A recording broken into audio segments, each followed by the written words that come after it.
সাদিয়া, হাসপাতাল থেকে ছাড়া পেলেই আমি তোমাকে বিয়ে করব। তপু, আমি তোমাকে ভালোবাসি। বাবু, আপনি এই বয়সে বিরিয়ানি খেতে পারবেন না।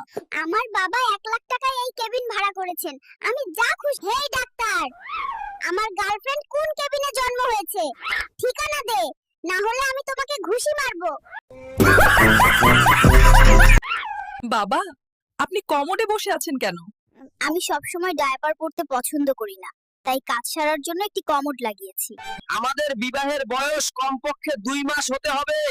আমরা সবাই বিয়ে করতে চাই, আমাদের দাবি মানুন। তুমি এটা দিয়ে কি করবে? হাসপাতালের নার্স আমাকে খোঁচা দিতে আসছে, তার আগে আমি প্রস্তুত। আমি তাকে খোঁচা দেব। ডাক্তার, আমি কখন বড় হব? আমাকে বড় কর।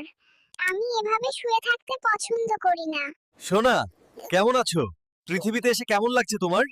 চুপ কর বদমাশ, বড় হতে দাও, তারপর ইন্টারভিউ দেব। দিলরুবা, তুমি আমার ভালোবাসা। আমি তোমাকে আমাদের মধুচন্দ্রিমার জন্য আমেরিকায় নিয়ে যাব, আর আমরা কাপল ব্লগ করব। নাদিয়া, তুমি আমার ভালোবাসা। আমি তোমাকে আমেরিকায় নিয়ে যাব আমাদের মধুচন্দ্রিমার জন্য, এবং আমরা যুগল ব্লগ করব। এই ডাক্তার, তোর সব নার্স কোথায়? আমি তো মলত্যাগ করে ফেলেছি। আমার ডায়াপার পাল্টে দে, না হলে আমি তো